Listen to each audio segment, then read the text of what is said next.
Good evening, everyone. Thank you all so much for joining us for our Durham County Board of Commissioners regular session this March 10th evening. I will get us started with the public charge. The Board of Commissioners asks its members and citizens to conduct themselves in a respectful, courteous manner, both with the board and fellow citizens. At any time, should any member of the board or any citizen fail to observe this public charge, the chair will ask the offending person to leave the meeting until that individual regains personal control. Should decorum fail to be restored, the chair will recess the meeting until such time that a genuine commitment to the public charge is observed. Commissioner Burton, will you lead us in the land acknowledgement? Yes.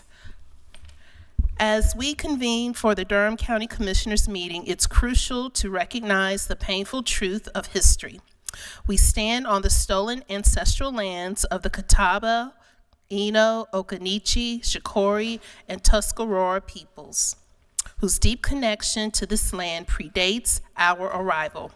We acknowledge with humility the unjust displacement and violence that occurred, leading to the dispossession of indigenous peoples from their homelands. Their resilience in the face of such adversity is a testament to their strength and spirit. May we humbly honor the ancestors and elders of these nations, both past and present, by committing ourselves to fostering understanding, healing, and justice for all who inhabit this land. Let us walk forward together with open hearts, acknowledging the past and embracing a future guided by compassion, respect, and unity. Thank you, Commissioner Burton. Vice Chair Dr. Lee, would you like to lead us in pledge?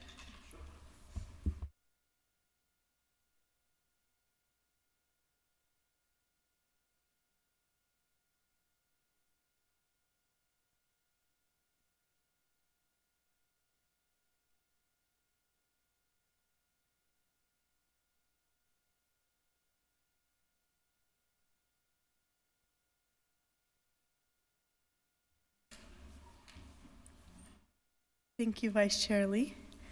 And now, are there any agenda adjustments? I have one. I forgot to submit the proclamation for Ramadan before. I emailed it to the clerk to add it, if everyone is okay with me adding it now. So moved. Second. Okay. All in favor for the adjustment, say aye. Aye. Aye. Any opposed? Okay. Then the agenda is approved as amended, unless there's any other adjustments. Okay. Now pass it to Clerk Wallace for announcements. Good evening. I will read the announcements published in tonight's agenda. The Durham County Tax Administration mailed reappraisal notices to all property owners in Durham County the week of February 28th.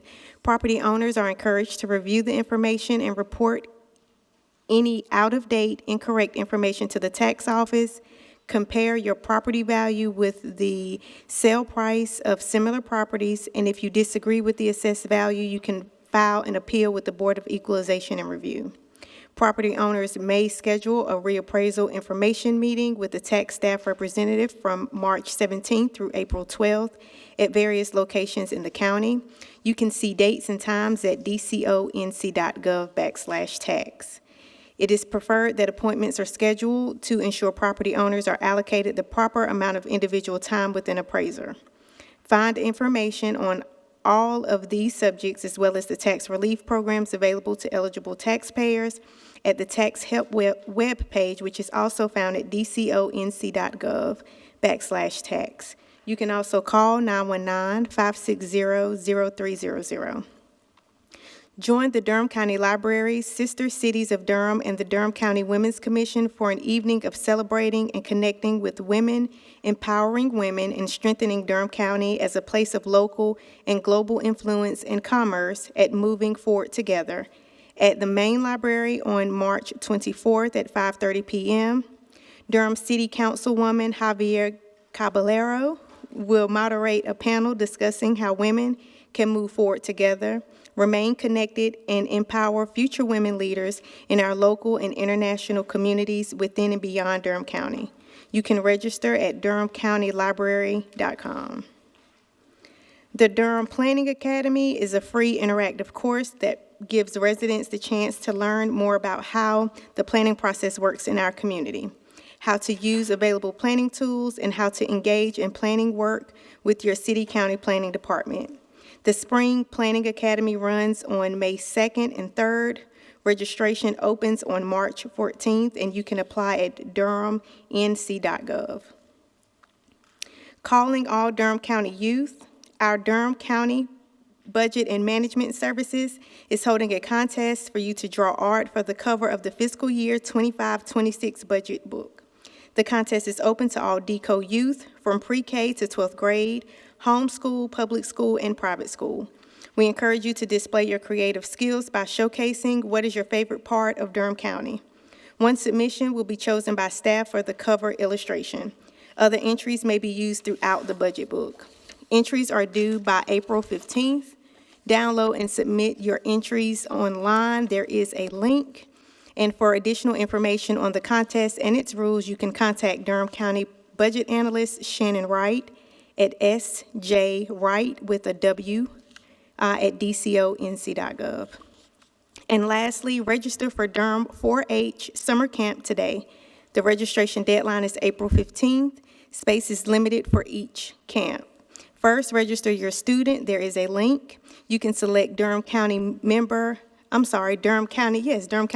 large if you are not currently enrolled. Next, you can pay for the camp at any of the Eventbrite links, listed.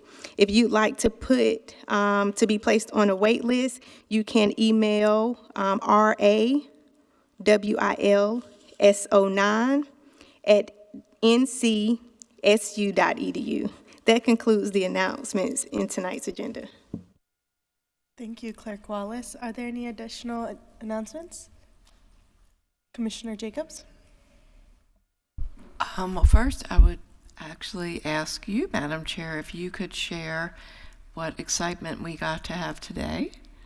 I was going to share that. I was like, everyone else, but okay. And yes. then I'll continue my comments. I just want to give you. Yes, we had Governor Josh Stein joined us here in Durham this morning at Kate's Corner, which is also my daughter's daycare, right around the corner at American Tobacco Campus, and announced his new task force that is focused on expanding child care access across North Carolina, co-chaired by Lieutenant Governor Rachel Hunt and Senator Jim Bergen. And this is going to be a really exciting bipartisan initiative to increase the number of seats for childcare as well as pre-K seats across the state of North Carolina, with also an emphasis and focus on the childcare workforce and educators, and making sure that we're able to pay them as close to possible as we can reach to a living wage across the state of North Carolina, and support our working families and folks who haven't been able to enter into the job market or have had to leave the job workforce because of the high costs of childcare, and with an emphasis and focus on a tri-share model that Lieutenant Governor Rachel Hunt will be leading, of a tri-share split of the cost between the government, the private sector employers, and families. And it was really exciting for all of us commissioners who were able to be there with Manager Hager. Manager Hager got a special shout out, as she so deserves. Thank you so much. Two things I just want to share. One is Durham Joins Together to Save Lives, which is our county-wide task force addressing substance and medication misuse. We had our first in-person meeting in 5 years. We had a big convening to see what progress that we have made since 2018 when we first convened up until now, 2025, and it was a really great session. I want to give a shout out to Rod Jenkins and Durham County Public Health, who supported the convening with food and security and allowing us to have the space in Justice Services. But also I want to appreciate also my colleague, Commissioner Burton, who came, but also many people from the community, other Durham County staff members. But it was a really important time to revisit what our goals are and what progress we've made around addressing opioid overdose in our community, and also how many people we have gotten into treatment. And so when we have compiled everything from all the committees meeting last Wednesday night, I think it was, I've lost track of time. I think it was last Wednesday, yes. I will share that information out with everyone on the board. The second thing I just want to share is I'm going to submit a written report for the record for tonight for our meeting, and I'm sure that Commissioner Burton will have some comments as well. Deborah Craig Ray and Commissioner Burton and I and other Durham County staff were able to attend the NACO, National Association of County Officials, Federal Legislative Conference, and I think there are some really important things that I would like to not just share with our board, but also Durham County residents, because there are a lot of things that are happening right now at the federal level that are already having an impact on people in our community and could have also a very extreme impact. One positive note I want to share is in my Justice and Public Safety Steering Committee, which I'm a member of, I learned about a potential opportunity for Durham County. There's a new rule, a new HRSA policy that allows federally qualified health centers like Lincoln Community Health Center, for which I'm a board member. I see Director Clapp here with us. She's also on that board.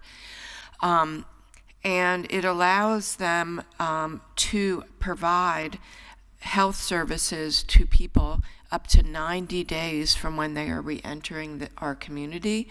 This really has the potential to provide really excellent health care to people re-entering. Also, FQHCs have enhanced reimbursement for Medicaid recipients and also for medications.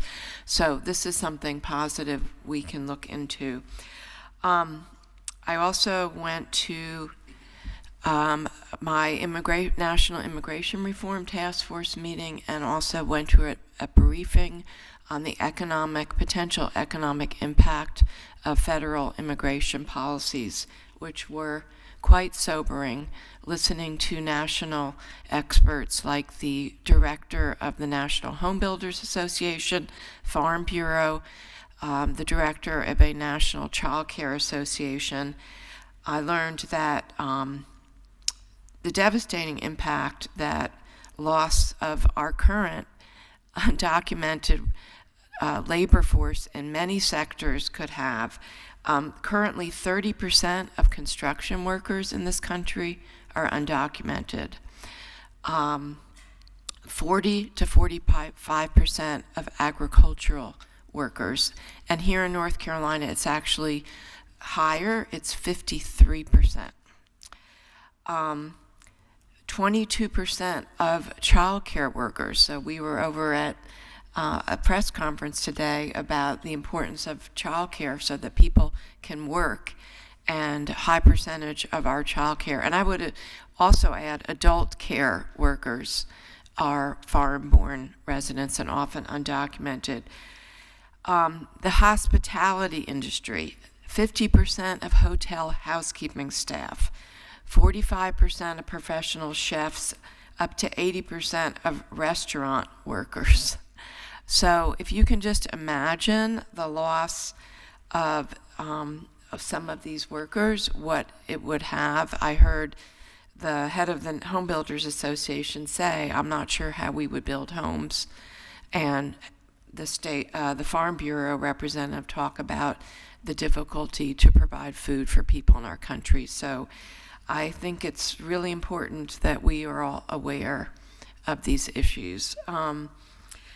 We also had a caucus for the North Carolina Association of County Commissioners, and what was really highlighted is potential cuts to Medicaid. 3 million North Carolina residents receive Medicaid benefits, with an additional 630,000 people now covered under Medicaid expansion, just something new over the past year, and that includes over 22,000 Durham County residents. We are part of something called the 90% rule. We are because we're one of the states that joined at the end, and that rule says that if the federal government reduces their portion of Medicaid funding to the state of North Carolina below 90%, those 630,000 people covered under Medicaid expansion would actually lose everything automatically. And this is how a lot of people, almost a quarter of our population, we have 11 million people in our state, receive their medical care through Medicaid. 90%, 2% of people in North Carolina are either disabled or already working. So the comments that we hear about, we need to make sure that there are all these people that aren't working, we could save money that way, is a Trojan horse, because it would cost us locally, we would have to bear the cost of doing that, and there would be very few people that would even fit into that category. Majority of people who are covered by Medicaid in North Carolina are children, and are also our most vulnerable, our children and older adults, who are, that this is what pays for people who are in assisted living and nursing homes. So it's very alarming when we know that the House continuing resolution includes already, the budget resolution, automatic $880 billion worth of cuts to Medicaid. We hear, Deborah and I were able to go to a briefing with our state senators. We heard comments about we're not going to cut Medicaid. We're just looking for things like waste or fraud. After being on the DSS board for 12 years, I can say that it is one of the most difficult things is to actually qualify for federal benefits. The process is so rigorous, the documentation that is required, there's internal controls and quality insurance, and there's nobody that is more audited than DSS. So again, people need to be really aware of this threat to North Carolina and to Durham County in particular, and to our residents. Also heard in both the North Carolina Association of County Commissioners meeting and a briefing from NACO, the first 100 days briefing session, that there's a proposal to eliminate to eliminate tax-exempt municipal bonds. This is the way that we finance infrastructure in our county and everywhere in this country. One of the agenda items tonight is for the GO bonds for DSA. This is one of our tax-exempt municipal bonds, and the NACO leadership staff said that doing away with this would be the equivalent of a $6,500 property tax increase for every American property payer in this country. And I'm detailing all of this for you because what we also heard from our congressional representatives is that they want to hear from us. They want to hear from us, they want to be engaged, they want to hear personal stories. We heard from the head of the VA in a presentation that the comments about veterans experiencing any changes in service, they're just not true. But then during our session with our state senators, one of the county commissioners who was a veteran told the story of how he just had a doctor's appointment delayed for 15 months because because of the cuts to the VA. So it is really important that we, all of us, are communicating, calling, and telling stories. Our congressional representatives need to hear about what is happening on the ground to people in our communities. Thank you, So- Commissioner Jacobs. Yes, Would I'm you going to stop mind here. providing Yes. a written Yes, report and then I'm going to submit the Clerk report. Wallace, okay. But I just Thank you. wanted to share that with our community. Thank you. Thank you, Clerk. Thank you, Commissioner Jacobs. Commissioner Burton? Yes, thank you so much, Chair Alam. I just want to say, my colleague, Commissioner Jacobs, and I, that was my first NACO conference, legislative conference, and I learned a lot. I wasn't able to stay on Tuesday when the delegation went to meet with our congressional delegation, Senator Tom Tillis, Ted Budd, and Congresswoman Fushi. But I think I'm not going to reiterate everything that Commissioner Jacobs said, but I think the biggest thing that I got from that conference is how much money we and other counties and states get from the federal government, and how, you know, with the things that are going on at the federal level, that we as residents of Durham County, residents of North Carolina, really need to reach out to our congressional delegation to say how it would affect us. Just like Commissioner Jacobs said, I was in that federal immigration meeting and just hearing about how much with immigrants, how much of the workforce they provide for our country. And one of the things they said was there's not enough domestic workers who can pick up that amount of work. So again, it was a great conference. I'm looking forward to going to the conference in Philadelphia. And again, you know, let's just be, you know, diligent and aware about what's happening at the federal level, because we do need those federal dollars. So thank you so much.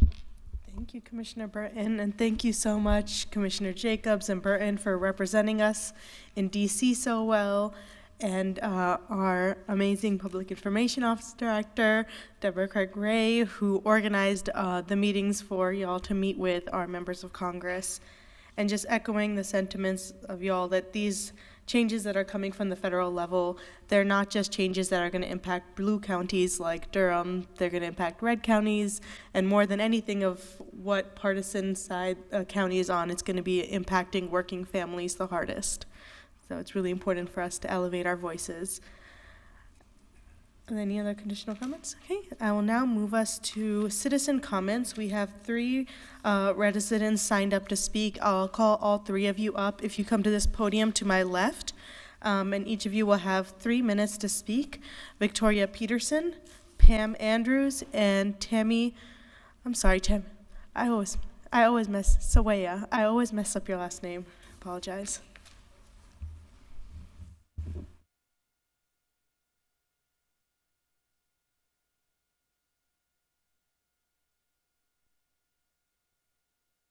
Yeah, Miss Peterson, and press the button on the mic to mute, open. And it will start on its own? There you go. You're good. Okay, I don't see any time here. It'll start once you start speaking. Okay, I'm Mrs. Peterson, Victoria Peterson.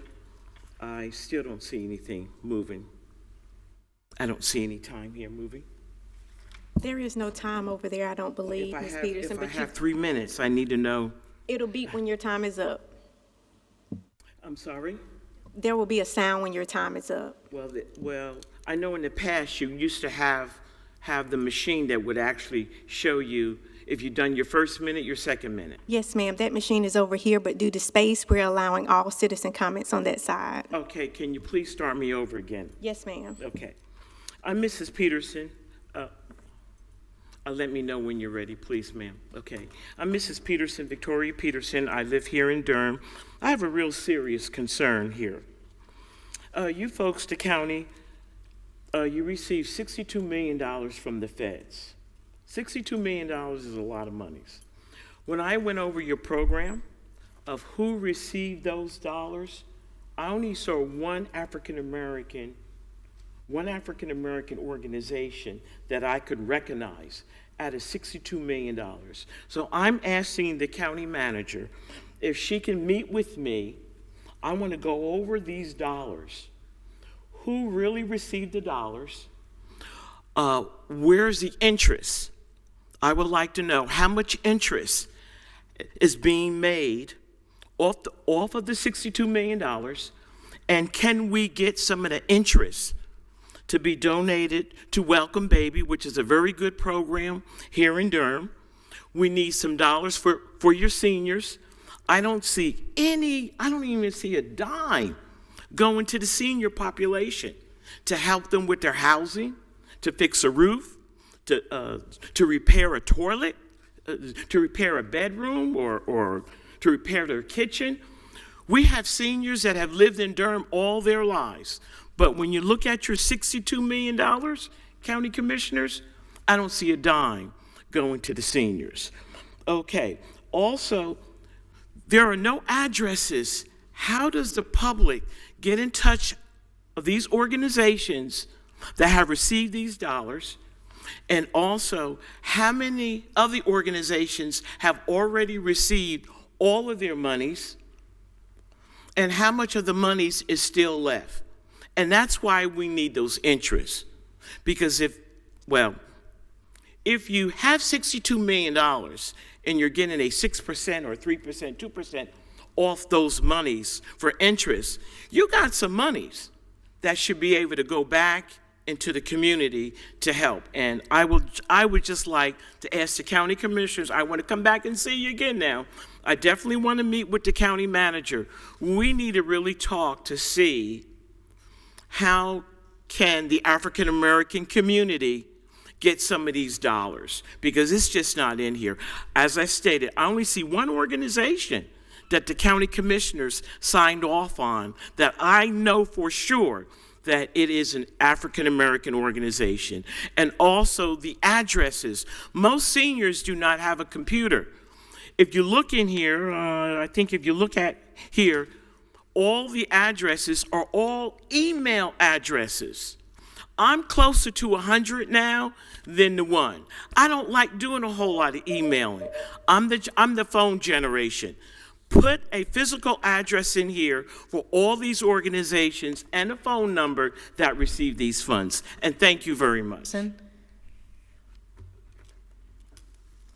Yeah. And just for clarification, and I see Manager Hager wants to respond. This $62 million is money that came from the Biden administration. There was not a loan. It was money that the federal government passed to provide local governments to deal with the impacts of COVID.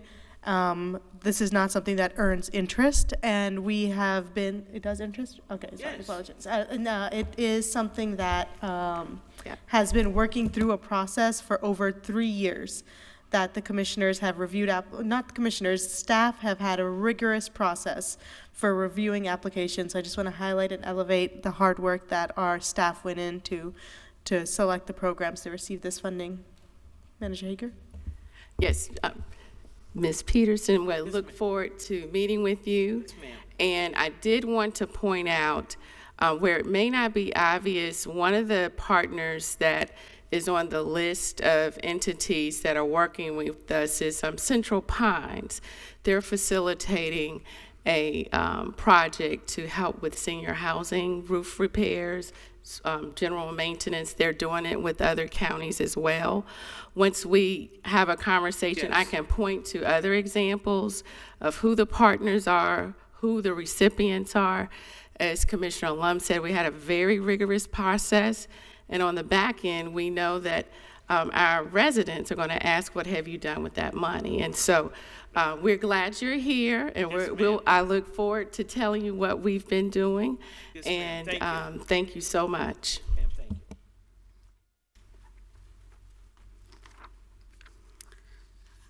you. Are we ready? Thank you. Good evening. My name is Pamela Andrews. I'm here to talk about the tax reevaluations. I opened up my bill after coming home from Florida, visiting my grandkids, and I almost had a heart attack. How did our home, our humble little home, value double, more than double? We built our modest home in the county on family land in 1988.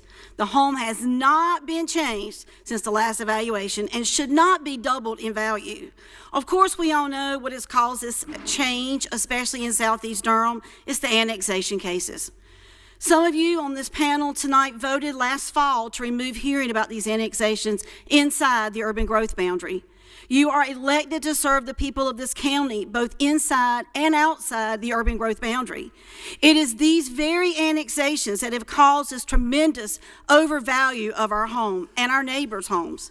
We, like many Durham residents, are questioning the taxable increase of the land. The land we live on is in the critical watershed with restricted uses.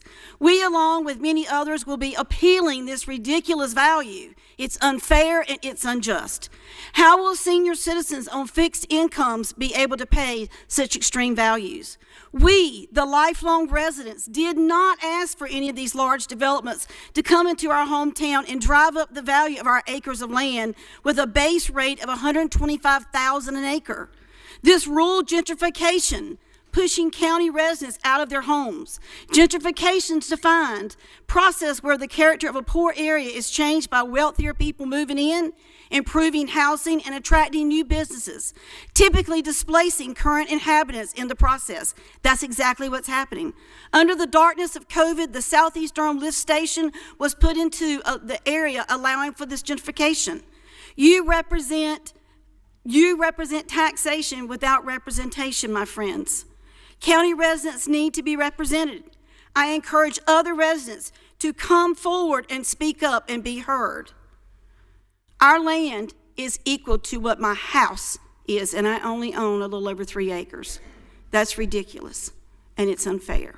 The county people didn't ask for all these annexation cases that has driven up this land value, particularly in Southeast Durham. I'm a retired teacher. I don't have a big income. I spent 30 years in the classroom, and now to double the value of my home is absolutely unfair. Thank you for your time, and I do appreciate you.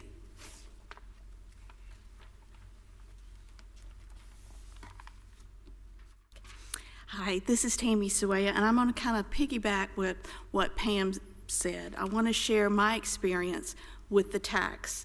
You know, you don't know until you hear from the citizens. So I live on Baptist Road. That road ends at Rolling View Marina and the campground. My property went up 166%. No changes to the property, 166%. I've also been looking at properties around my area, and I'm still going through the analysis. So I went to Wentz Drive. If you ever go down to the campground, it's the last road to the right. You go down there, those poor people, on average, their increase is 150%. So how do I look to retire? I don't even know how I'm going to be able to afford my taxes. And so I went to ChatGPT and asked, well, how does Durham tax rate compare to others in North Carolina? And it responded to that we're the highest medium property tax. Our tax rate is more than Chapel Hill. Yes, you may lower it to give us a little break, but my question to you is, I know the tax rate's going to go back up. How long is it going to be till the tax rate goes back up to what it is now?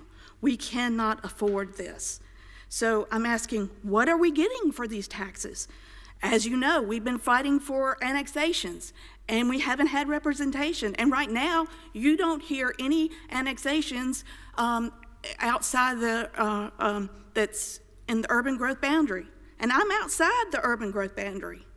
This is an example of rural gentrification. So I appreciate your time and listening. Thank you.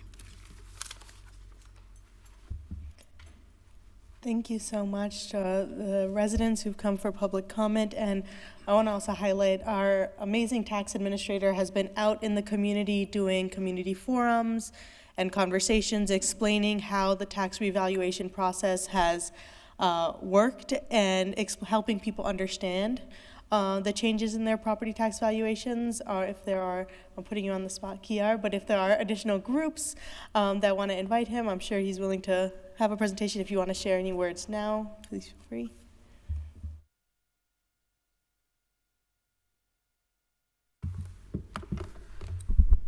Kiar Doyle, Durham County Tax Administrator. I definitely sympathize with the comments. The Durham County Tax Administration has been very, very aggressive in regards to getting out and spreading awareness and trying to make sure that we got in front of this, because we did realize that this was going to be a historic increase. Due to that, we have plenty of tools accessible to you online, and we're also available for you if you would like to speak with any of the administrative professionals that are responsible for carrying out this task. We have appraisers that will be available to you during informational meetings. That starts in about 2 weeks, and it'll go for 4 weeks. You can go to the website and schedule an actual appointment to speak with someone one-on-one to get a little more information about your specific area. But I do understand your concerns, and we are definitely available to try to make sure that your information is accurately reported, which will lead to an accurate value. But please contact us if you have any questions. Thank you very much. Thank you, Kiara. Commissioner Jacobs? Yes, thank you. I did want to also I understand how residents feel. We are required by North Carolina state statute to do property valuations in a particular way. It is not the choice of counties. It's required by the state that we go by market values. I also just want to clarify as well, we are also not permitted by state statute to hold annexation hearings, and I would suggest that to go to the state legislature and ask for change to that. That was something that was taken away from Durham County.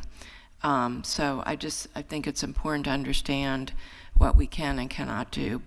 And I know there are many, many sessions where residents, thank you to Kiara and his staff, can come to find out how to appeal your tax value. And we also have a county program, a low-income homeowner relief program, that we are encouraging residents to find out about and apply to see if they are eligible. And also the tax rate is separate from the property value rate.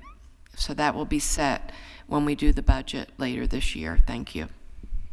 And in addition to our local property tax relief program, there's also state level and administration, the circuit breaker programs for senior residents. So also please look at the county tax website, has all the different programs that are open. So please look at what the eligibility requirements are. And I'm sure, Kiara, if you reach out to him, their team can also help you with navigating the county's website and looking at those different programs. Please go to www.dconc.gov/tax and select tax help. It'll allow you to review and compare your property as well as appeal. Thank you, Kiara. Thank you so much to all our residents for coming out and speaking. We hear you, and we look forward to continuing to have conversations. That now brings us to our minutes for approval. We have the February 24th, 2025 minutes for approval. So moved. Second. Been moved by Commissioner Valentine, second by Vice Chair Dr. Lee. All in favor say aye. Aye. Any opposed? Okay, minutes are passed unanimously. I will now move us to ceremonial items. I will start with the proclamation for Ramadan that I emailed, and will get added to the agenda after. But proclamation, Durham County Board of Commissioners, recognizing and celebrating Ramadan 2025. Whereas Ramadan is the holiest month in the Islamic calendar, observed by Muslims around the world as a time of fasting, prayer, reflection, and community. And whereas this sacred month commemorates the first revelation of the Quran to the Prophet Muhammad, peace be upon him, inspiring Muslims to seek spiritual growth, self-discipline, and closeness to God through acts of devotion and compassion. And whereas one of the central teachings of Ramadan is to practice your faith by serving others, emphasizing generosity, kindness, and the importance of uplifting those in need through acts of charity, volunteerism, and support for the less fortunate. And whereas the principles of Ramadan align with the values of Durham County as we strive to foster a community of empathy, unity, and social responsibility. And whereas the Muslim community of Durham County contributes to the cultural, social, and economic vibrancy of our region, enriching our collective spirit through service, outreach, and interfaith collaboration. And whereas the conclusion of Ramadan is marked by Eid al-Fitr, a joyous celebration of gratitude, renewal, and togetherness, further reinforcing the commitment to building a just and compassionate society for all. Now, therefore, be it proclaimed that the Durham County Board of Commissioners does hereby proclaim February 28th through March 30th as a period of recognition and celebration of Ramadan in Durham County, and encourages all residents to honor this sacred time by fostering understanding, strengthening our bond as a diverse community, and embracing the spirit of service that defines this holy month. Signed, Nathan Alam, Chair of the Durham County Board of Commissioners. Okay. And now I will move it to Commissioner Valentine for National Social Worker Month. Yes, thank you, Chair. Before reading the proclamation regarding National Social Work Month, I would just like to acknowledge the comments from those who spoke this evening. And so I hear you loud and clear. I believe my colleagues do as well. And I also would like to say thank you to Commissioner Jacobs and Commissioner Burton for your remarks about the updates coming out of Washington, D.C. I hear a lot from my constituents, quite frankly, our constituents, about the need to have more information come from this body. And so I want to thank you for taking some time out this evening to do that. And we probably should do more of that in the days ahead, excuse me. All right, so it is my honor and privilege this evening to read the proclamation recognizing National Social Work Month here in 2025. It's important to me as a social worker by education and training, and also a former social work educator that I speak before you, as well as a regular member of the National Association of Social Workers. When I say regular member, my dues are now in order.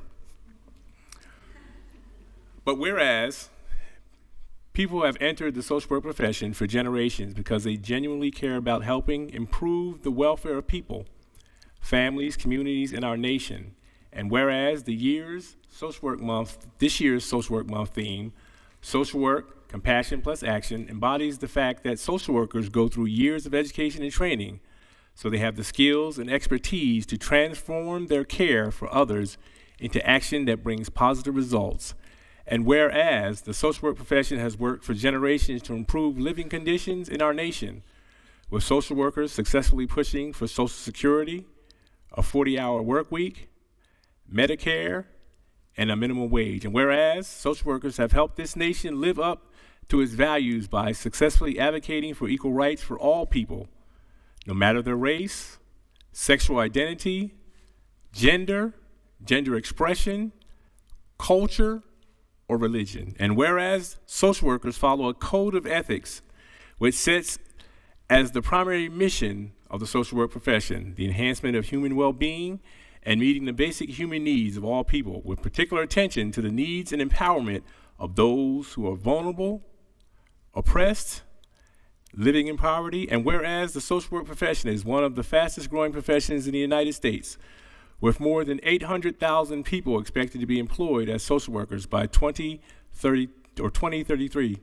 And whereas social workers work in all parts of our society, including schools, social service agencies, veteran centers, and government, helping people, family, and communities secure services and policies they need to thrive. And whereas social workers are at the forefront of pressing issues our nation is addressing, including increased needs for mental health care, especially for children and adolescents, and substance use disorder treatment, and increased economic and political division. Whereas social workers are one of the largest groups of mental health care providers in the United States and are pressing for a social work interstate licensing compact that will improve mental health care delivery in our nation. And whereas social workers help protect millions of children from abuse and neglect, provide services and support, which helps strengthen families that are under stress and help create new families through adoption. And whereas research proves the presence of social workers in schools, hospitals, and assisted living facilities improve education and health outcomes and quality of life for students, patients, and residents. And whereas social workers continue to stand ready to assist our nation in overcoming present and future challenges, including ending gun violence, improving health care and mental health care for all, and urging lawmakers to adopt immigration reforms. Now, therefore, in recognition of the numerous contributions made by America's social workers, I, actually the chair, Naida Alam, chair, and on behalf of the Durham Board of County Commissioners, do hereby proclaim March 2025 as National Social Work Month in Durham County, North Carolina, and call upon all citizens to join the National Association of Social Workers in Durham County in celebration and support of the social work profession. This 10th day of March, 2025, signed, Naida Alam, Chair, Durham Board of County Commissioners.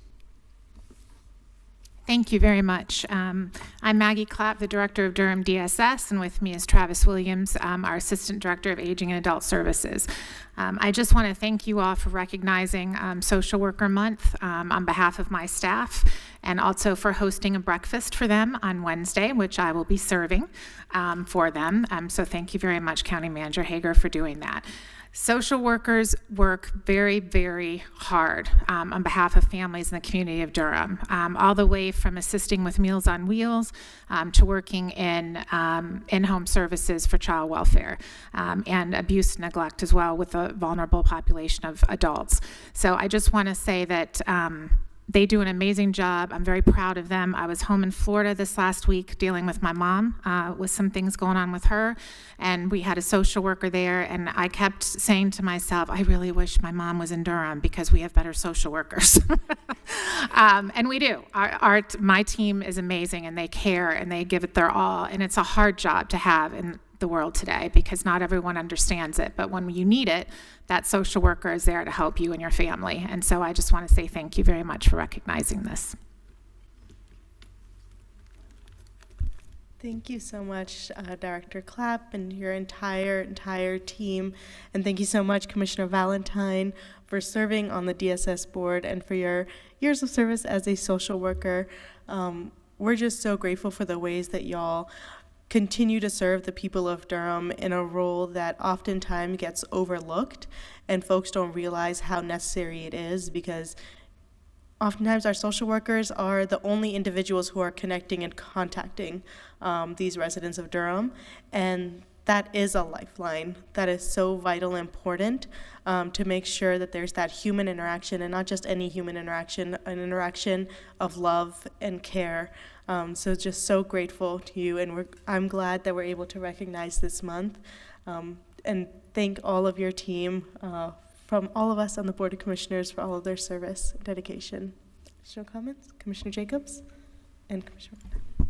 Well, I also wanted to thank you. This is an amazing resolution, and also for letting us have the opportunity to say thank you to all of the Durham County social workers and all at DSS. It's our biggest department, and we have about 100,000 people who receive benefits that are linked to our social workers every month. That's almost a third of our population.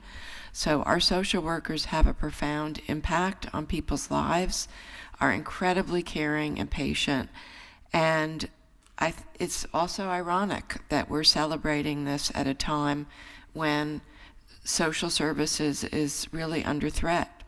A lot of the federal programs, SNAP is one of them, of course, Medicaid and Social Security, all of these safety net programs that are so vital for people's lives.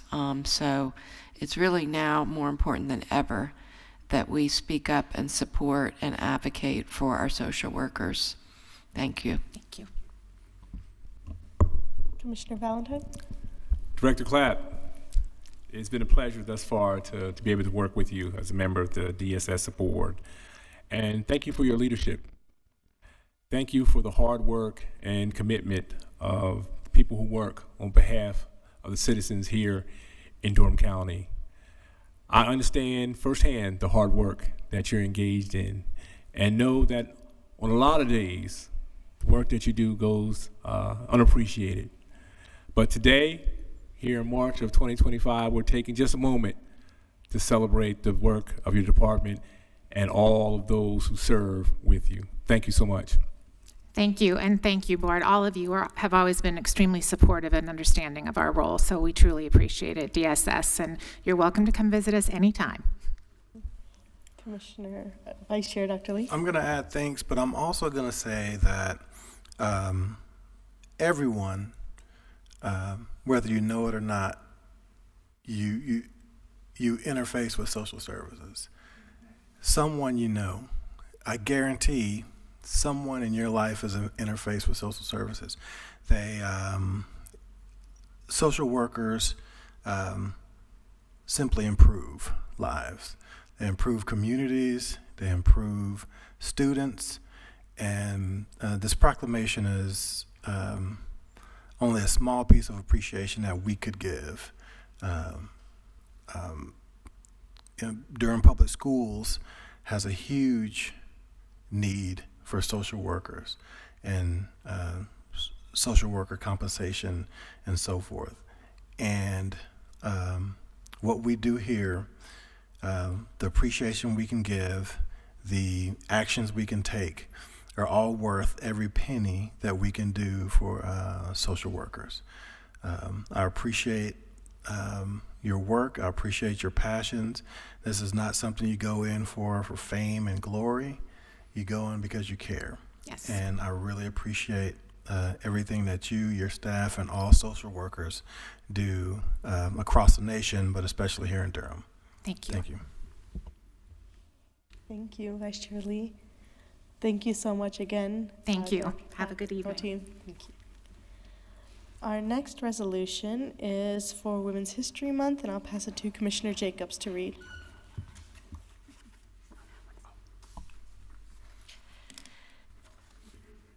Whereas Women's History Month, a celebration of women and their contributions to history, culture, and society, has been observed annually in the month of March in the United States since 1987. And whereas Durham Women's History Month, the rich history of women, girls, and women identifying individuals of all races, ethnicities, cultures, and backgrounds are celebrated.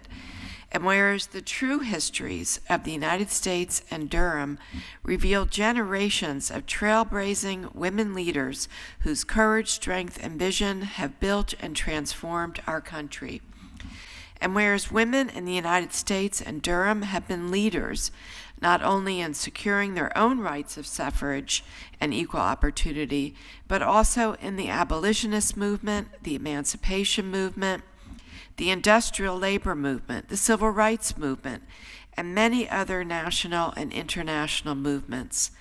And whereas every woman has a story to tell and gifts to share with the world, and whereas additional attention is given to women during Women's History Month, it is important to understand every month that countless women, girls, and women identifying individuals have been undervalued and inadequately recognized for their contributions to our community, our nation, and our world.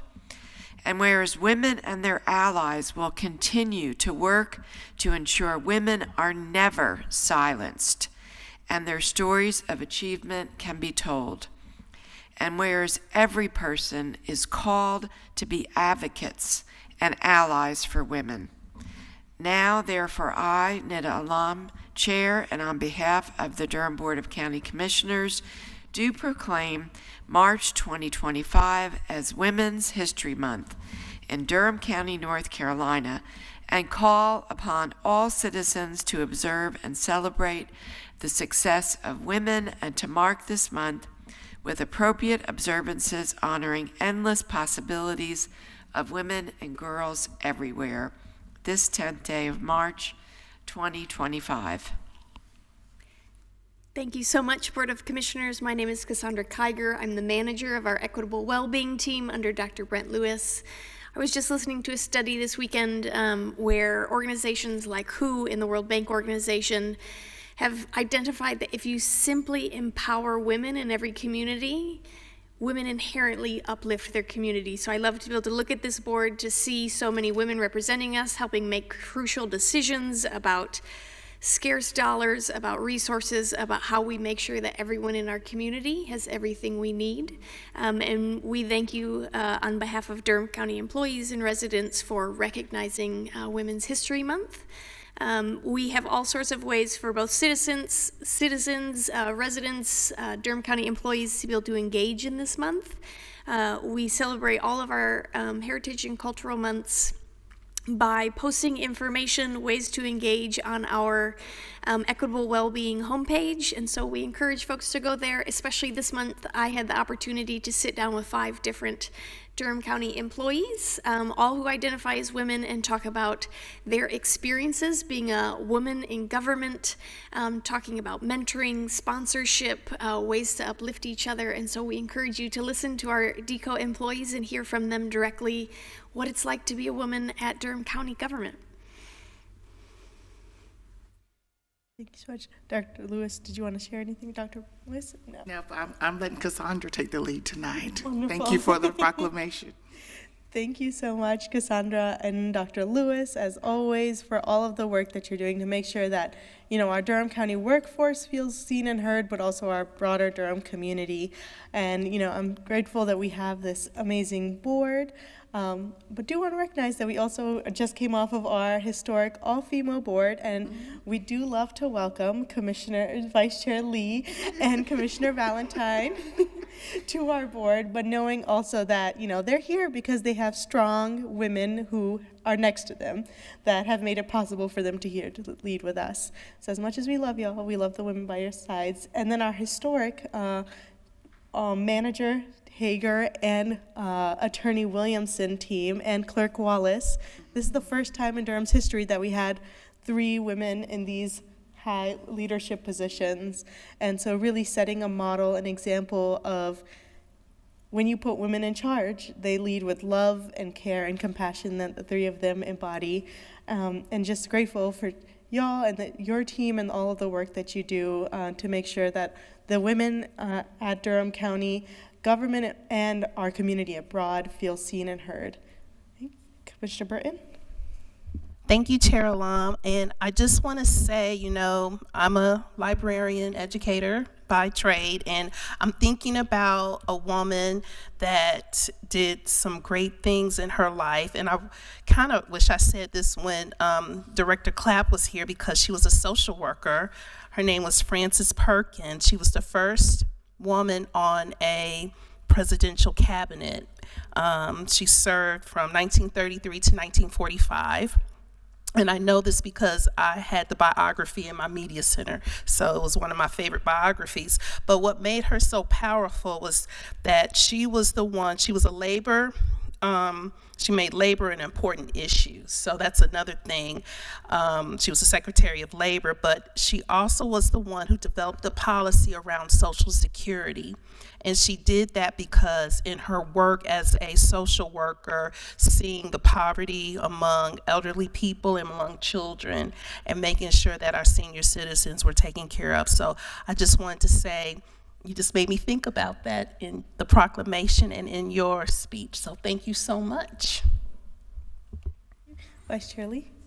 I love celebrating this Women's Month, Women's History Month. And I love it because I know the impact of women in my life. So I know that the impact that women have on our community, on our county. I have lots of accolades. I've done a lot of things in my life, but there's absolutely no possible way that I could have done any of that without Erin, my wife. She's home with the kids right now, and I'm here, right? My mom, my mother-in-law, my aunts. There's nothing that can be done in our nation, in our world, without women. I always love celebrating this month because of that. And so I'm honored to sit here on this dais with these leaders. I don't mind, being in the minority here. I don't mind it at all, because I'm inspired by each of you every day when we talk. Me and Michelle talk a lot. Me and Netta, me and Wendy, we served as chairs together. I'm inspired by everyone here. I've known Claudia for half past forever. And so I just appreciate you all. I appreciate this proclamation. I appreciate your work. And I wish we could celebrate it more, but I really relish in this celebration. So happy Women's Month, Women's History Month to everyone here. I appreciate you all. Thank you. Commissioner Valentine, then Commissioner Jacobs. Ms. Kiger, Dr. Lewis, thank you so much for the work that you do. Chair Lom, it is true that I am a man, but I am born of a woman. And quite frankly, as I look around, I think we all are born of a woman. And so I'd just like to take a moment of personal privilege and honor my wife, Valerie, who's home, and my mother, who lives with me, who are very strong pillars in my life.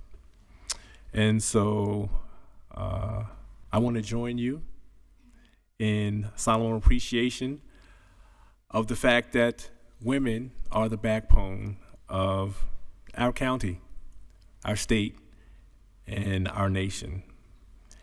And I stand in solidarity with women today, not only women, but young women and our girls, future women, and also women around our state and our nation. And so happy Women's History Month to all the women who mean so much to all of us.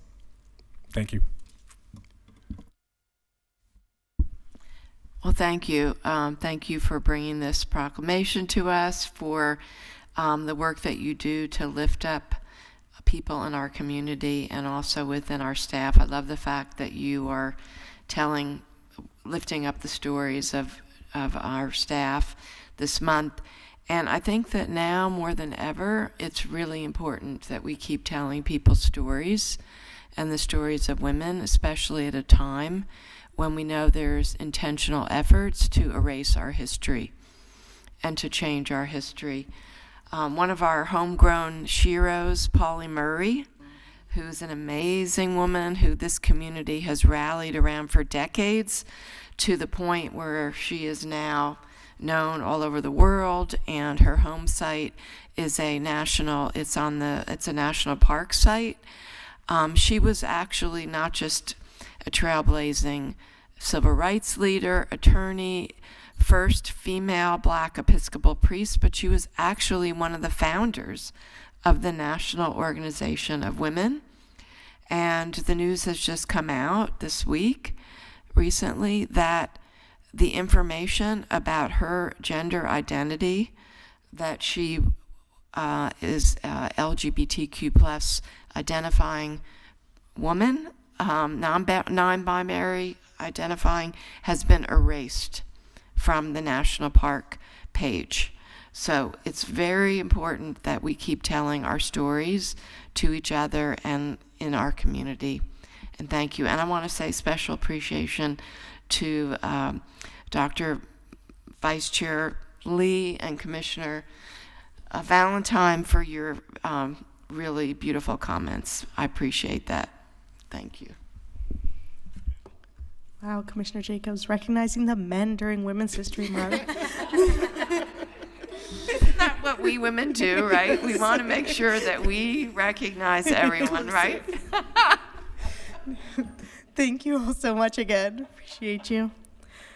That brings us to the end of our ceremonial items and to our consent agenda. This month we did not have a work session because commissioners were traveling and staff were traveling to NACO for the conference, but there are plenty of really exciting items on here. We're not going to run through all of them, but just to summarize, we're receiving several grants to the Sheriff's Office.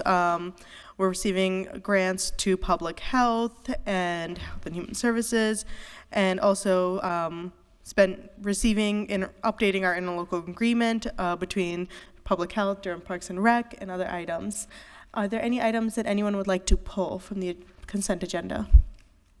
Commissioner Jacobs?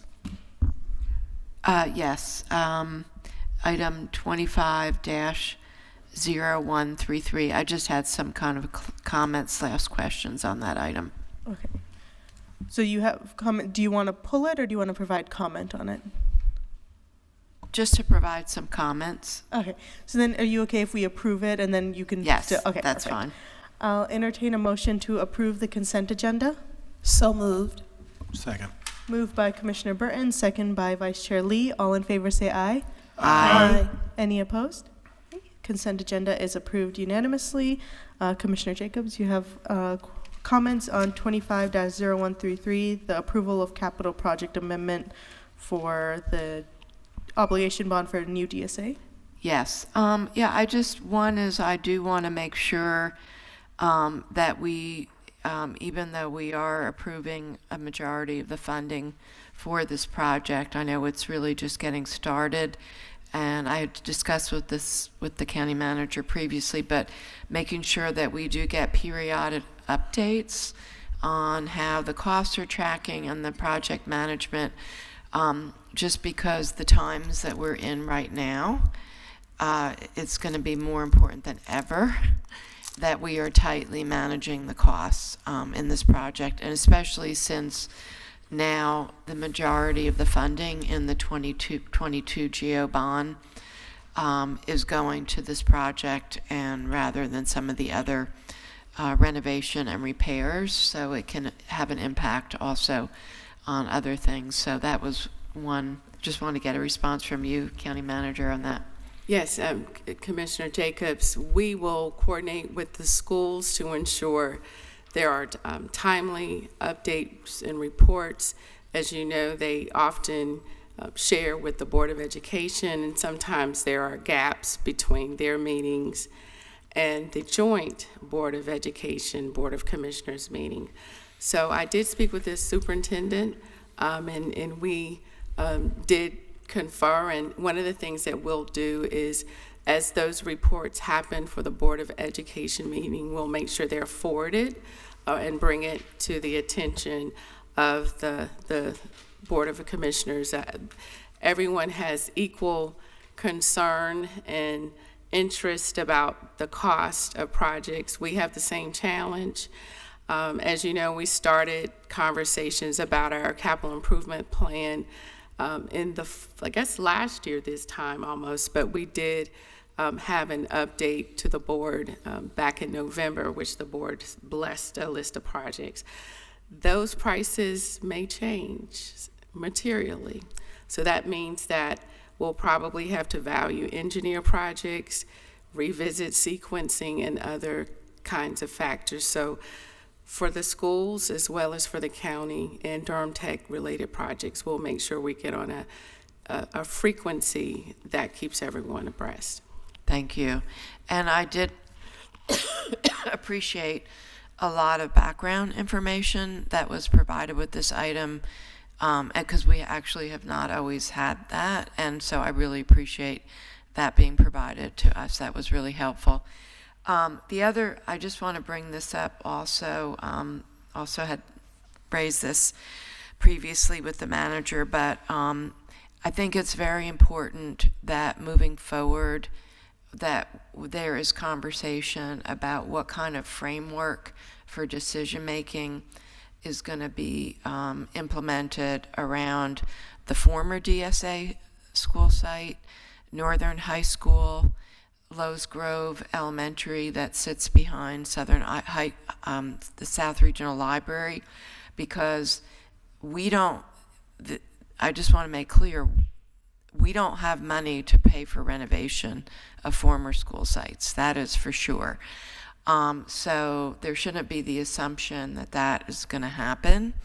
So we need to have conversations about that, as well as the fact that county funds, publicly funded bond funding has been used in the past for these sites, and so there should be some type of a decision-making process involving the community about the highest and best use of these properties, and also if there are going to be future school needs, what are other private-public partnerships, other ways we're going to have to look at financing our needs in the future.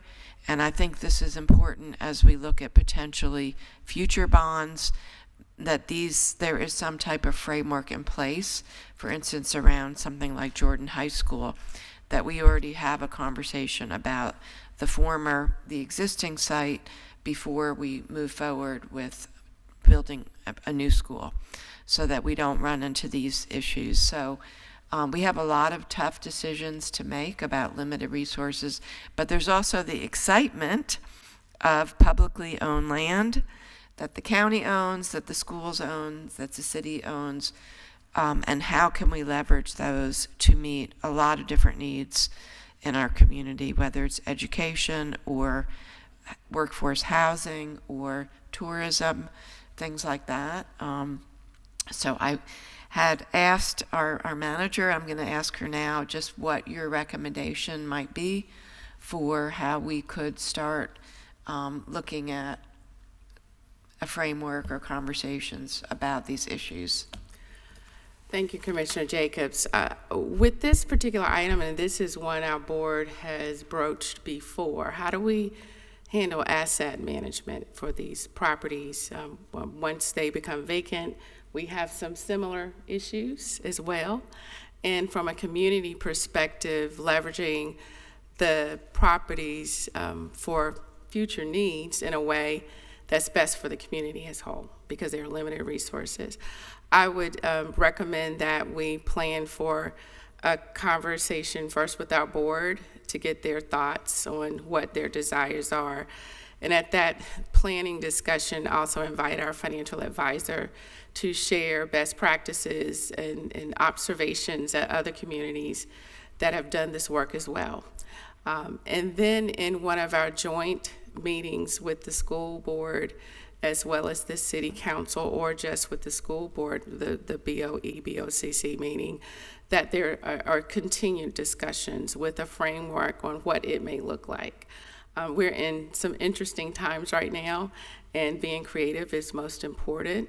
But I would ask that we have this type of conversation after budget season, so in the fall we can start that, but between now and the fall, develop a framework, and I'll be working with our financial advisor as well as talking with the school superintendent to have some thoughts as well. Thank you. Thank you, Commissioner Jacobs and Manager Hager, for that clarification. That now brings us to our presentation that we have for today, the review of 2024 City-County Residents Survey results. And for this item, we have, let's see, Josh Edwards, our Director of Strategy and Performance, and Jason Morato, Director of Community Research.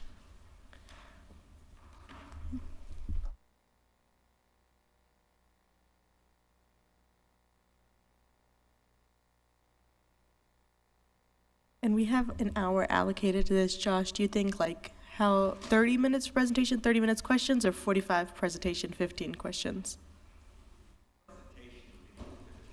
Oh, perfect. Okay. Don't give us too much time. Yeah. You can turn the mic on too. Can you hear us? Yes. Perfect. You can probably bring it lower to make it easier for you. There you go. Perfect. Well, again, good evening. Thank you very much for your time and consideration tonight. Commissioners, again, this is a presentation of the Resident Satisfaction Survey. This is the 10th consecutive survey that has been done by Durham County. It is a collaborative survey with the City of Durham. We collaborate on the questions that are asked and on the results that are given. Again, I have with me tonight Jason Morato with the ETC Institute. He's the Vice President of Community Relations, and he'll be doing the presentation from here on in. Thanks. Thanks. Well, good evening. My name is Jason Morato. I'm the Vice President and Director of Community Research at ETC Institute. And we are a marketing and research firm that specializes in conducting community surveys for city and county governments. And we just finished for the 10th time conducting a resident survey for Durham County. So today I'm going to walk through the key findings from the survey. I just have a little background about ETC Institute. We're a national leader in providing market research for local governments. We've been doing this type of work for over 40 years, and in the last 10 years alone, we've conducted surveys in more than 1,000 communities across the country, and that includes many cities and counties throughout the state of North Carolina. So this is really the type of work that we specialize in. This is just an overview of what I'll go through today. I'll go over the purpose and methodology of the survey. I'll walk through the key findings. I'll summarize our main takeaways from the survey. Then I'll be happy to answer any questions as well. So there are several reasons to conduct a survey like this. One is to get an objective assessment of how satisfied residents are with the delivery of major county services, as well as their perceptions of Durham County. The survey is also used to help determine what residents feel are the top priorities for the community. And then we're also able to measure trends from your previous surveys. Most of these questions are the same ones we've asked before, so that way we can measure trends over time. And then we're also able to compare your results with other communities across the country. So I mentioned this is the 10th resident survey we've conducted for Durham County. We conducted this every year since 2016. The survey was administered by a combination of mail and online to randomly selected residents throughout the county. We received a total of 810 completed surveys, and our goal was to get to 800, so we had a good response to the survey. And the result of the 810 surveys at the 95% level of confidence has a margin of error of plus or minus 3.4%. So essentially that means that if we conducted this survey the same way 100 times, 95 times the results would be plus or minus 3.4% from what we're reporting. So the results are never perfect, even for a statistically valid survey, but the margin of error is small. So here we have a map of the county. The red dots are households that completed a survey. So we had a good distribution throughout the county. The areas that are more densely populated are the areas where we have the more responses from. But the distribution of survey respondents reflects the actual population of the county. And as we were administering the survey, we made sure that the demographics of survey respondents reflects the actual population of Durham County. So we made sure we had a good representation from key demographic areas such as race and ethnicity, age, and gender. So here's our main takeaways from the survey. We found that residents have a positive perception of Durham County. 76% of respondents rated Durham as an excellent or a good place to live. When we compared your results to our national survey, one of the areas that stood out is that Durham County rates significantly higher than the U.S. average when it comes to customer service provided by county employees. That's one of the areas where you rate the farthest above the national average. This survey was conducted along with the city, so the survey includes questions related to city services, county services, as well as just general perceptions of Durham County. So the top overall priorities for the community are public schools, affordable housing, police protection, and street maintenance. And then the top priorities more focused on county services are public schools, sheriff protection, and the Department of Social Services. So first we'll look at some general perceptions that residents have of Durham County. Here we ask residents to rate their perceptions of Durham in a number of different ways. You can see the dark blue are those residents who are very satisfied, light blue is satisfied, the gray is neutral, and we interpret neutral as average or meeting expectations. It's a rating of a 3 on the 5-point scale. And then the pink and red are those who are dissatisfied or very dissatisfied. So you can see that most respondents are either very satisfied or satisfied with the quality of life in their neighborhood. The lowest rated area was management of development and growth, which is typical for a fast-growing community. Here are more perceptions of the county. Again, the blue are the positive ratings, the gray are in the middle, average, and then the pink and red are the negative. If you look at the top of this chart, the areas that receive the highest ratings are Durham County as a place to live, as a place to work, as a place to visit, and as a community that values the diversity of residents. This was the very first question on the survey, and here we asked residents to rate various city and county services, with again the blue being the positive, the pink and red the negative, the gray are in the middle. So overall, the positive ratings outweigh the negative. The highest rated areas are library services and programs, fire and life safety programming, response time for fire services, EMS, and response time for EMS services. You can see the areas that were rated the lowest were maintenance of city streets, quality of pedestrian facilities, which on the survey we defined that as sidewalks, and then public schools. So we also broke the results out by zip code, and we did this for every question on the survey asked on a 5-point scale. So there's about 100 maps or so in the report. This chart is for how residents feel about the overall quality of life in their neighborhood. You can see the entire map is blue. A couple of areas are even dark blue, which is the highest possible rating. So this tells us that residents in all parts of the county are satisfied with the overall quality of life in their neighborhood. So we also compared Durham County to other communities. For these next few charts, the dark blue line are Durham County residents who are either very satisfied or satisfied. The green bar are the satisfaction ratings for residents in the Atlantic region. So this includes the state of North Carolina as well as surrounding states.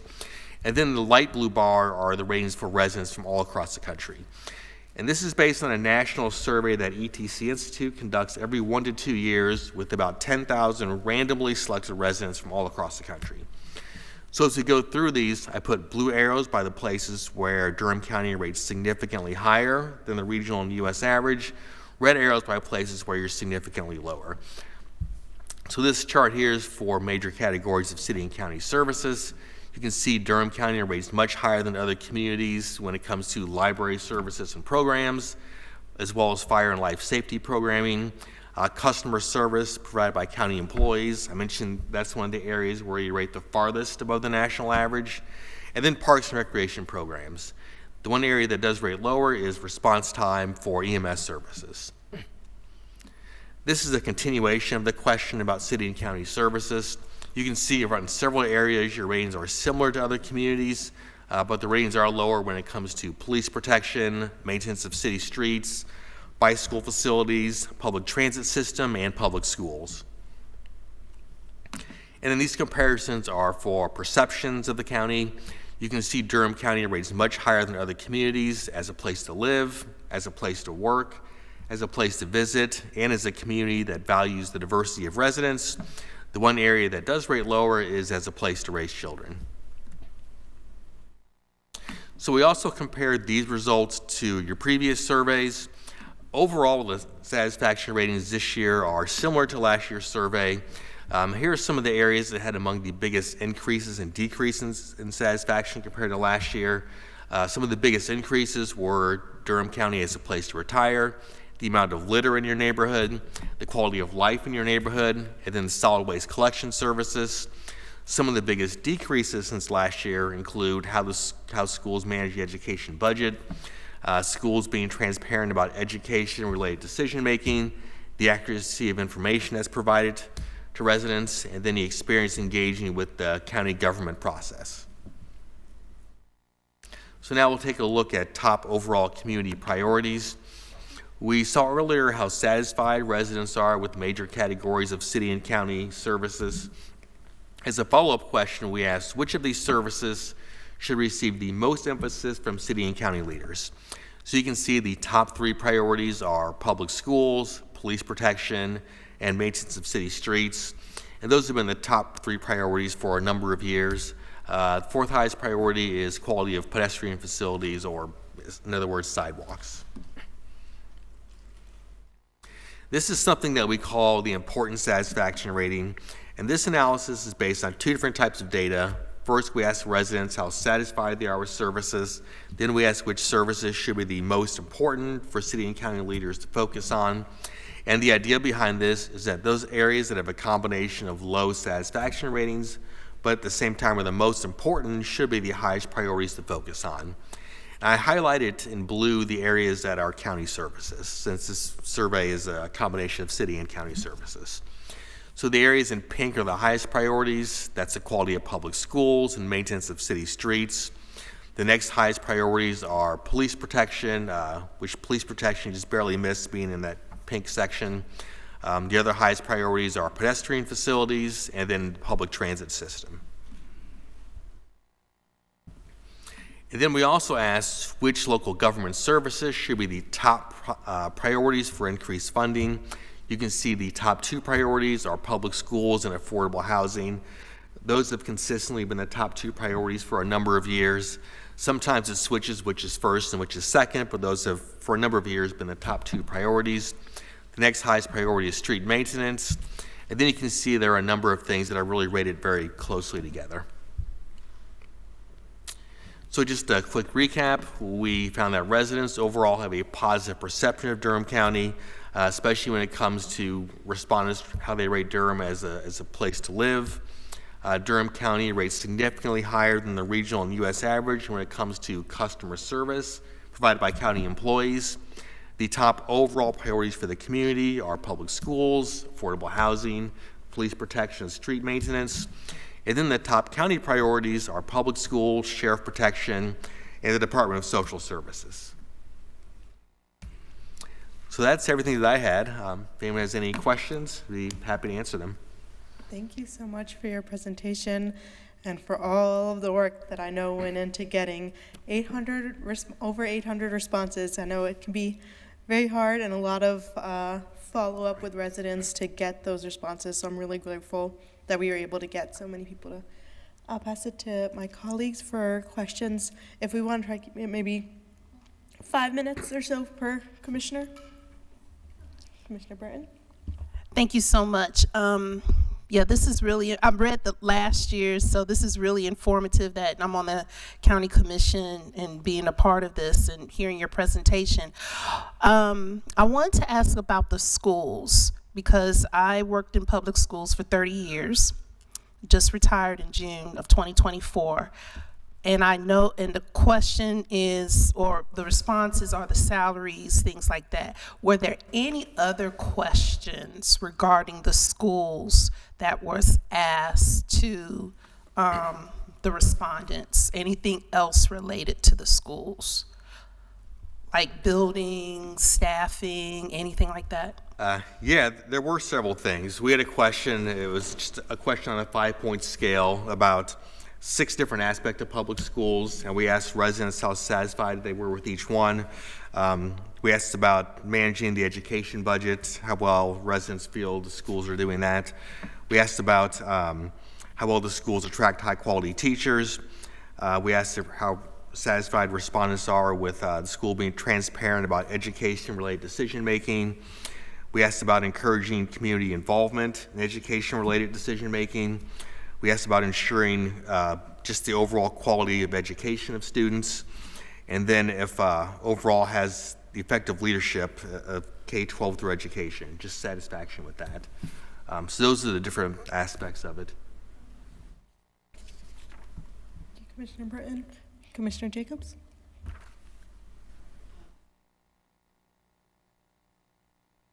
Thank you so much. Yeah, I always look forward to reading this. It's really important. I do want to note, when I looked at the demographic breakdown, I would say maybe one area that we didn't get it as accurately was around renters versus homeowners. It was a majority homeowners, and in Durham, it's really about a 50-50 split. So I just didn't know, like, how is that something that could be addressed in the future? Yeah, it was a little over 60% homeowners, so it was a little bit high. It's always, these surveys always seem to skew that way a little more towards homeowners. One thing we could do is run a crosstab where we break the results out by homeowners versus renters to see if there are significant differences. If there are, we could weight the data even to see if that has any impact on the overall results. Probably wouldn't have a big impact on the overall results, but we could see if there are key differences based on homeowners versus renters. Yeah, I mean, maybe some of the information around. I know there were a lot of questions about, you know, being rent burdened or home affordable housing, and there were a lot of good questions related to that. So maybe we would see housing affordability. I do want to go to that slide about important satisfaction analysis ratings. I just want to, one thing I was wondering,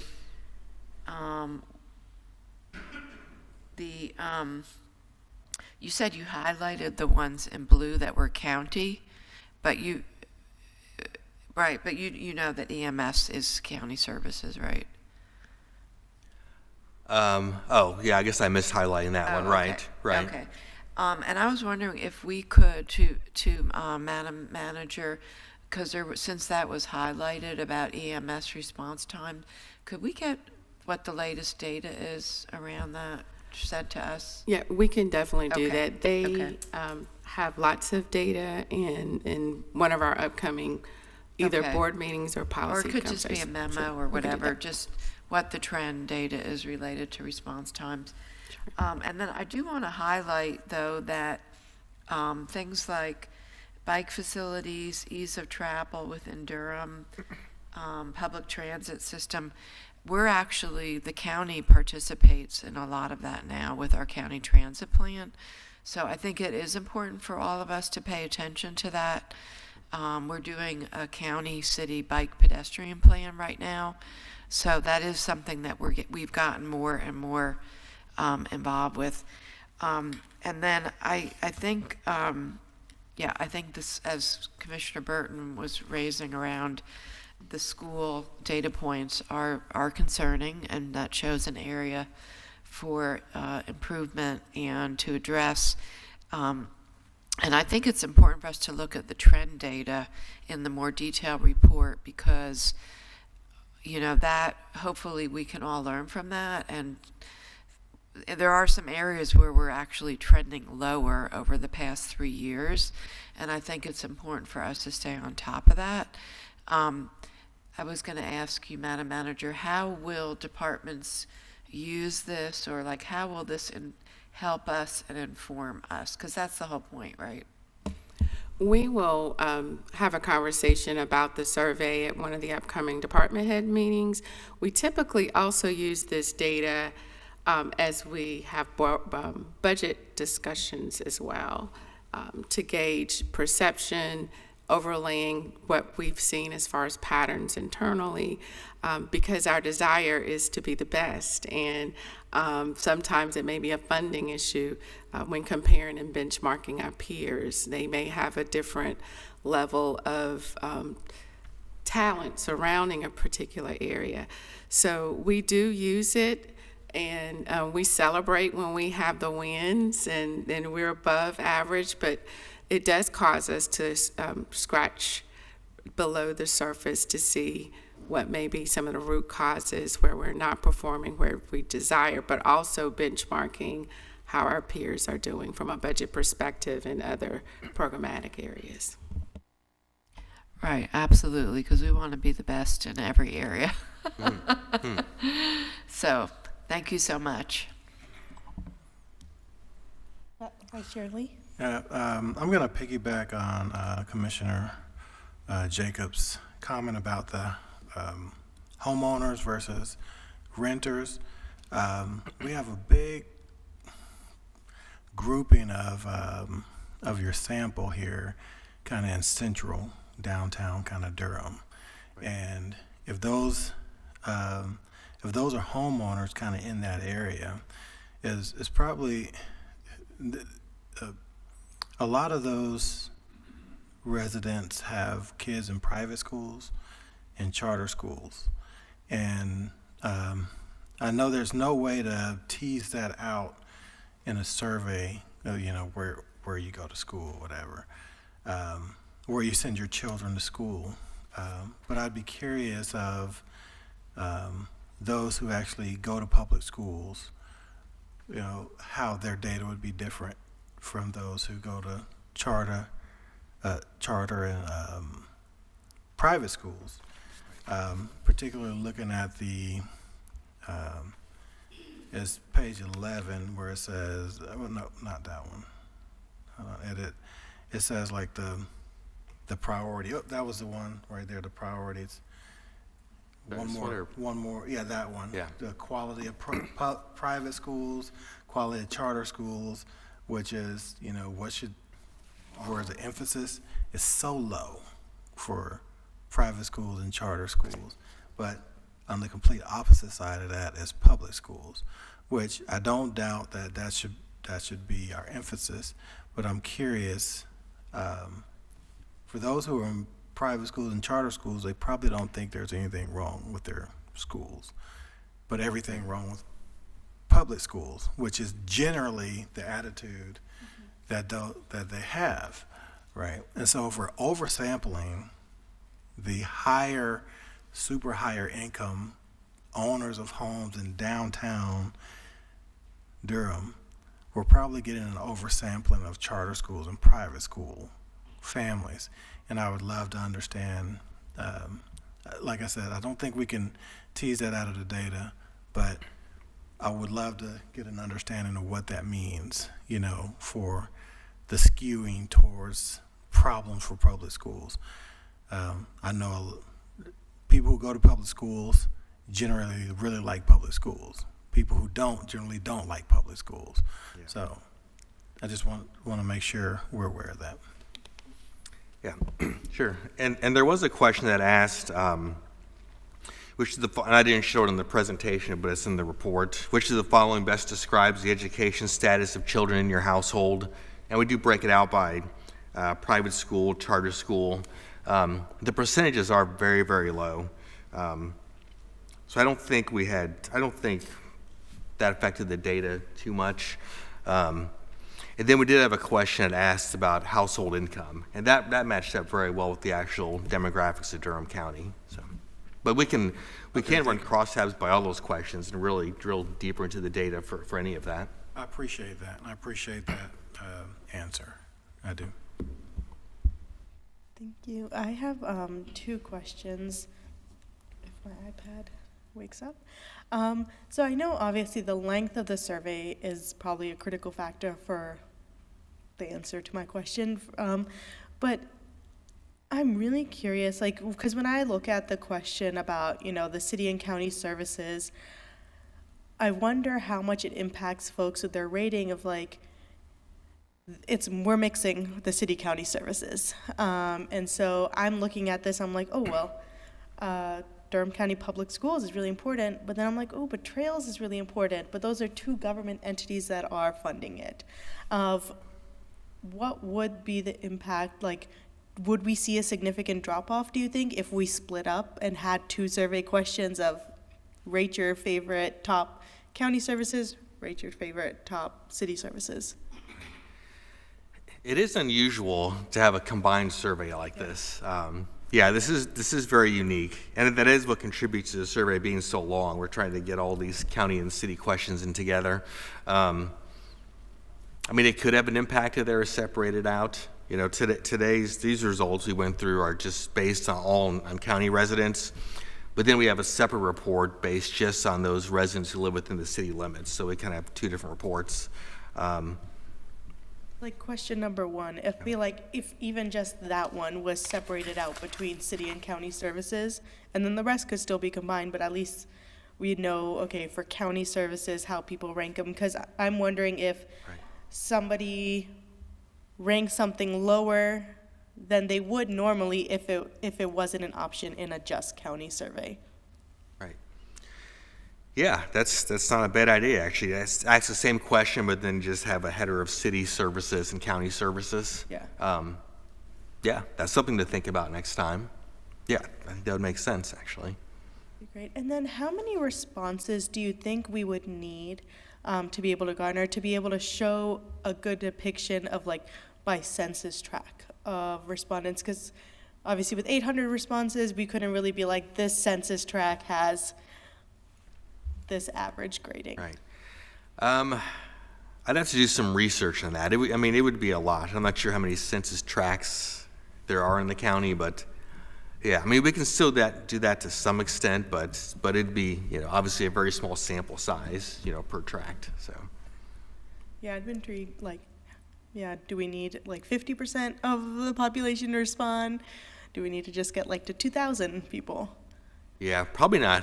I probably wouldn't need 50%, not that high, but a couple thousand possibly. I'd have to research to see how many census tracts there are. Yeah, that'd be great. Yeah, if you can just send that to us through Josh of like what, if there's any other county or city in the country that's been able to do it by census tract, what percentage of their population responds? Yeah, typically not for a county this large.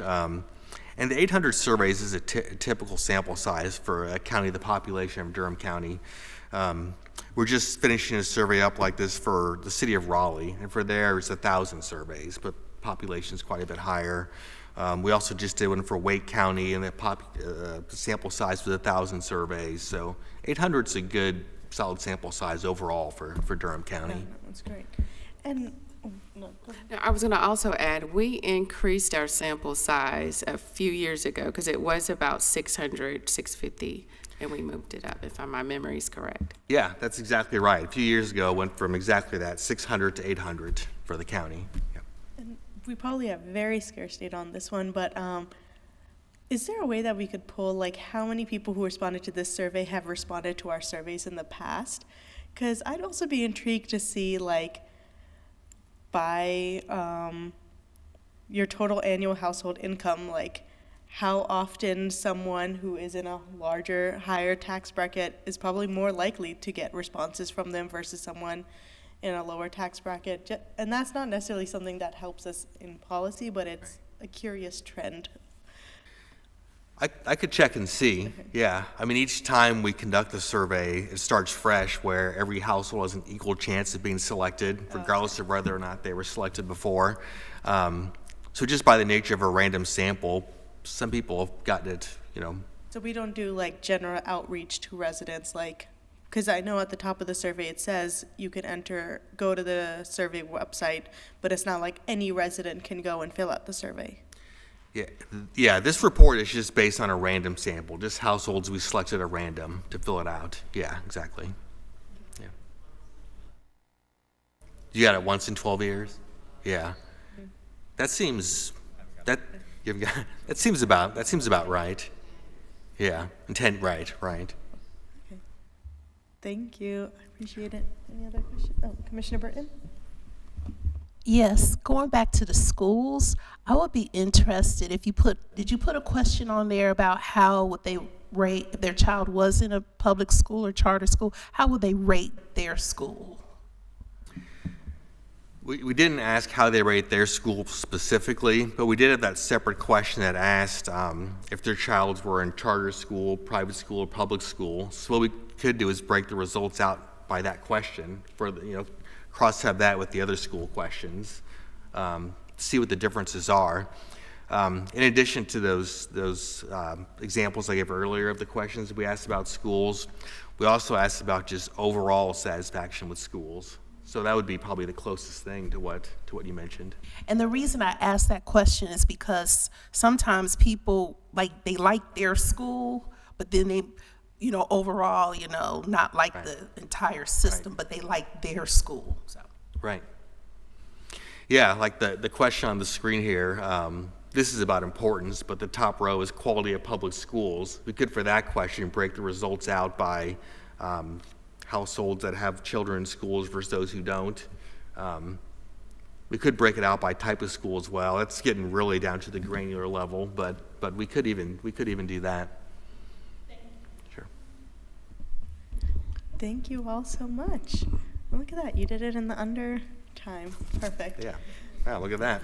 All right. Oh, Commissioner Valentine, did you have a question or comment? Oh yeah, just one more question. Sure. So on slide 17, the survey seems to suggest that Durham County is not a place to raise your children. I mean, this might come as a surprise to you, but I raised my children here. Right. I love it here. Do you have any contextual information as to why that is kind of down? I would say the schools probably have a lot to do with that, and these are also residents' perceptions. These aren't necessarily facts, but these are, 54% of Durham County residents say that Durham County is either they're either very satisfied or satisfied with Durham County as a place to raise children, which you can see that is below the regional and national average. So, yeah. That's very surprising to me. But I might be biased. Yeah, right.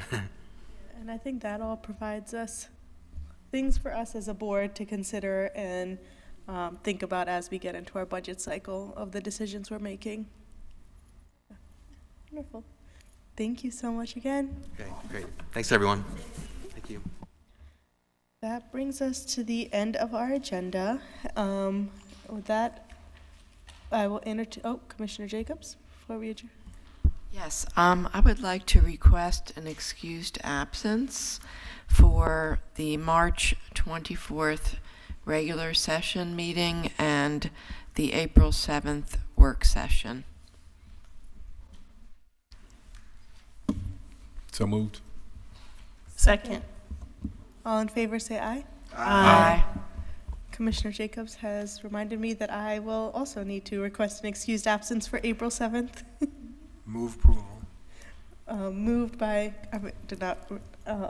Vice Chair Lee. Second. Second by Commissioner Valentine. All in favor, say aye. Aye. Any opposed? Okay. Okay, no one else can be absent that day. April 7th. Apparently not. All right. You're running the meeting on April 7th. I guess so. Thank you, Vice Chair Lee, for taking the lead. I'll entertain a motion to adjourn. So moved. Okay. Second. Any opposed? Oh, no. All in favor, say aye. Aye. Any opposed? Okay, we are adjourned. Thank you.